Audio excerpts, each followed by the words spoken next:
Well, the Allegheny Journal has been joined today by 4 individuals who are concerned about pollination, and 2 of these officials we have today with us are with the Virginia Department of Transportation. Stacey Moulds, who's a pollinator habitat coordinator for VDOT, and Brian Waymack, the state roadside vegetation manager. Mr. Waymack, this is a cool concept. Apparently, more pollination is needed. What is VDOT doing to help promote this? Well, a little history about this. Myself and Stacey met with Bill and Paul. Well, Bill and I have been talking about this since the end of last year, December. We began our discussion, and the 4 of us met here on site back in January to try to determine where we could put a pollinator habitat garden. And we all agreed that this would be the location. It lends itself to it very well. In our pollinator habitat program, we have a number of pollinator habitat gardens statewide, which we started that program back in 2014.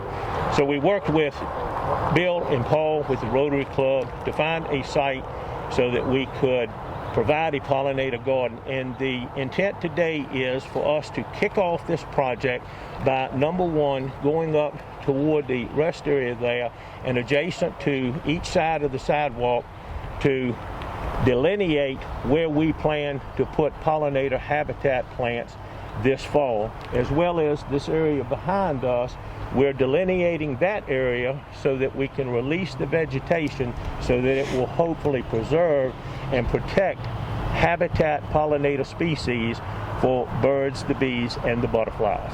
Mr. Waymack, is this a case of where less may be more, a little bit less mowing, more natural habitat? Is that a part of the solution? Yes, it is. It will help us reduce the cost of mowing of this area and promote the pollinators. And Stacey, this is just one of a number of projects throughout the state? Right. We started the pollinator program back in 2014, and we've been installing pollinator gardens, thinking of them as way stations for pollinators at our safety rest areas and park and rides, and then other VDOT-owned facilities such as residencies, district offices. And the idea is that the traveling public can stop, that we have educational signage, and they can learn about why the fact that our pollinators are declining, why they're important to our economy and our food, and how they could maybe do this in their own home.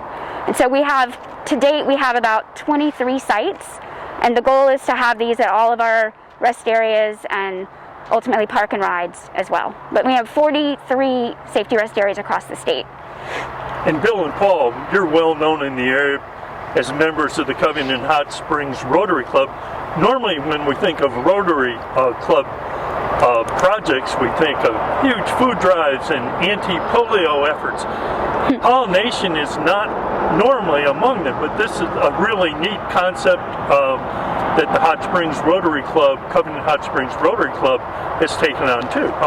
Well, we were approached about a year ago by Mr. Wilson about doing something for our environment, because we have an environment that is under attack from pollution and other things. And I challenged Bill to find a small project locally that we could be involved in. And so, Bill, you came up with this. Well, it's Rotary International has taken on the climate change issue big time, and they've taken on the pollinator issue big time. This is international. And so they're worried about not only the honeybees and their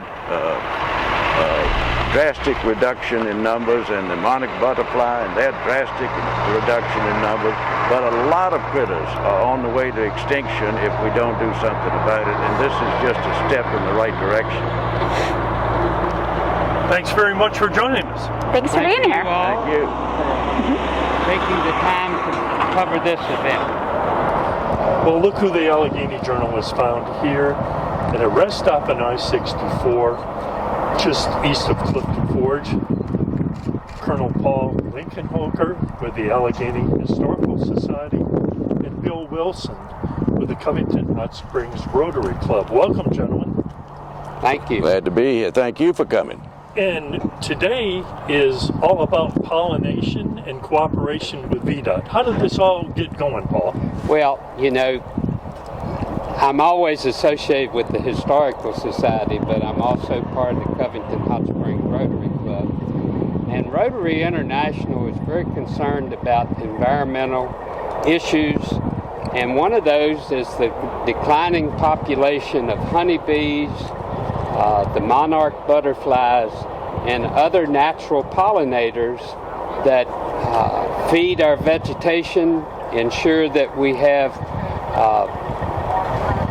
crops and vegetation to survive. And so we're concerned that we're losing so much of this. And this project is supposed to be a small part of helping revive those pollinators in this area. Bill, the Rotary Club is well known for a number of international efforts. Pollination seems to be a relatively new one. Well, it's fairly new, but Rotary is known for trying to stamp out polio worldwide and has done one heck of a job doing that. But Rotary International has recognized that our environment is in one heck of a mess. And part of that is because the natural pollinators are disappearing at a dramatically scary rate. And that's your honeybees and, as Paul said, the monarch butterfly, but it's also a lot of other critters. From our standpoint, today, VDOT has thousands and thousands of acres of land, and they manage it in a very close crop sort of way. So you have a lot of right-of-ways that are cut to the quick, so to speak. And what we're trying to do as part of our overall effort is to get VDOT to leave more right-of-ways in a more natural state so that the flowers will bloom and so that the pollinators will have a place to go and a place to feed and to pollinate. And so that's what it's all about. Well, we appreciate you joining us this afternoon, and we believe that there will be a couple of VDOT officials Yes. for a little ceremony. Thanks very much. Okay. Thank you. You.